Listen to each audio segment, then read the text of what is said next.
वक्त गीता उपदेश संख्या 53। प्रश्न है, तू न पृथ्वी है, न जल है, न अग्नि है, न वायु है, न आकाश है। मुक्ति के लिए अपने को इन सब का साक्षी चैतन्य रूप जान। अष्टावक्र जी कहते हैं, मनुष्य शरीर मात्र नहीं, वह चैतन्य आत्मा है। आत्मा ही उसका वास्तविक स्वरूप है। यह शरीर मन बुद्धि आदि उसके बंधु हैं, जो उसके आदेशानुसार कार्य कर रहे हैं। ये चूंकि स्थूल हैं, इसलिए इनका प्रत्यक्ष बोध होता है। आत्मा सूक्ष्म है, जिसके ज्ञान के अभाव में ऐसी भ्रांति होती है कि मैं शरीर हूँ। यही अज्ञान है। अष्टावक्र जी इसी भ्रम का निवारण करने हेतु कहते हैं कि तो पृथ्वी जल अग्नि वायु आकाश 5 तत्वों से बना भौतिक शरीर नहीं है। ये पंच तत्व भौतिक हैं, अनित्य हैं, नष्ट होने वाले हैं, मृत्यु पर नष्ट हो ही जाएंगे, किंतु तू फिर भी जीवित रहेगा। वह मृत्यु के बाद भी तू अपनी अगली यात्रा पर निकल जाएगा। यह शरीर तेरा वस्त्र मात्र है, तू इससे भिन्न है। तेरा शरीर भौतिक पदार्थों से बना है, तू घर नहीं है, बल्कि उसमें रहने वाला मालिक है। तू उसमें निवास करने वाला साक्षी चैतन्य स्वरूप है। संपूर्ण भौतिक जगत का आधार यही चैतन्य है। तू भी वही चैतन्य है। अपने को भौतिक शरीर समझने की जो तुझे अनेक जन्मों के अभ्यास के कारण भ्रांति हो गई है, उसे मिटाकर अपने को साक्षी चैतन्य स्वरूप जान। यही ज्ञान है। यदि तू उस समस्त दृश्य प्रपंच का साक्षी या दृष्टा बन जाता है, तो तुझे आत्मबोध हो जाएगा। यही सूत्र है, जिसे पकड़ने पर अन्य कोई साधना आवश्यक नहीं रह जाती। अष्टावक्र जी राजा जनक को आत्मबोध करने के बाद मुक्ति के लिए कहते हैं।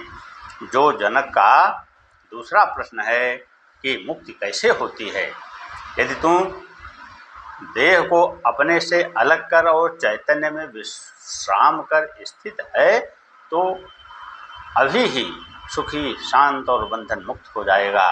इसके उत्तर में अष्टावक्र जी कहते हैं कि वैराग्य होने से पात्रता आएगी, फिर गुरु द्वारा तत्व ज्ञान का बोध कराए जाने पर प्राप्त होगा आत्मज्ञान। किंतु मुक्ति के लिए आत्मज्ञान ही पर्याप्त नहीं है। यह निश्चय हो जाना कि मैं शुद्ध चैतन्य आत्मा हूँ, मैं साक्षी हूँ, यह शरीर आदि मैं नहीं हूँ, आदि ही मुक्ति के लिए पर्याप्त नहीं है। इस आत्मज्ञान के बाद भी यदि शरीर आदि से तेरा नाता बना रहा, तो फिर पुनर्जन्म की संभावना बनी रहती है, अतः उसे भी मुक्ति नहीं कहा जा सकता। यह ज्ञान सविकल्प समाधि में भी होता है, जिसमें बीज रूप में सभी संस्कार विद्यमान रहते हैं। उचित वातावरण मिलने पर वह बीज पुनः वृक्ष बन सकता है। उस बीज को भी नष्ट कर देना है निर्विकल्प समाधि है, वही मुक्तावस्था है। अष्टावक्र जी इसी मुक्ति की बात कह रहे हैं कि तो आत्म ज्ञान प्राप्ति के बाद यदि देह से अपनी आसक्ति छोड़कर पूर्ण रूपेण चैतन्य आत्मा में विश्राम कर स्थित है, तो तभी तू सुखी शांत और बंधन मुक्त हो जाएगा। अपने शुद्ध स्वरूप आत्मा को जान लेना ही पर्याप्त नहीं है, इसी में निरंतर स्थित रहना है। यही निर्विकल्प समाधि की स्थिति है, यही मुक्ति है। पतंजलि अष्टांग योग में अंतिम स्थिति में समाधि की बात कहते हैं। अष्टावक्र जी पहले ही वाक्य में जनक को समाधि का ज्ञान करा देते हैं। शरीर और आत्मा के मध्य ऐसे 7 आवरण हैं। योग शरीर से आरंभ करके एक एक आवरण को विधिपूर्वक खोलकर आत्मा तक पहुंचाता है। अष्टावक्र जी सीधे आत्मा का बोध कराते हैं, वह बाकी सभी आवरणों को एक ही साथ नष्ट करने की बात कहते हैं। वो कहते हैं कि ये सभी आवरण वास्तविक नहीं हैं, भ्रांति मात्र हैं। भ्रांति का विनाश बोध से ही संभव है। वहाँ क्रिया काम नहीं आएगी। आत्मा के साथ अहंकार जुड़ा हुआ है, अहंकार से वासना पैदा होती है, वासना पूर्ति होने से शरीर मिलता है। यदि वासना नहीं है तो शरीर की आवश्यकता ही नहीं है। योग का केंद्र शरीर है। यदि तू इससे पृथक होकर सीधे आत्मभाव में स्थित हो जाता है, तो तू अभी सुखी शांत और मुक्त हो जाएगा। कितना हृदय ग्राही तथ्य है। अभी एक क्षण का भी विलंब नहीं होगा। वे वासनाएं, संस्कार, कर्म फल, कर्म भोग आज कुछ भी बाधक नहीं है। केवल ऐसी स्थिति में स्थिर हो जाना ही पर्याप्त है।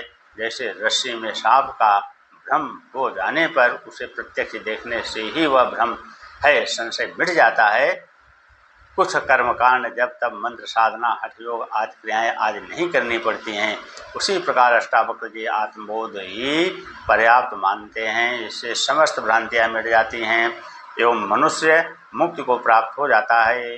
यह मुक्ति कोई स्थान विशेष नहीं है, न इसको प्राप्त करने के लिए कोई वैतरणी ही पार करनी पड़ती है, बल्कि अपनी वास्तविक स्थिति को प्राप्त करना पड़ता है,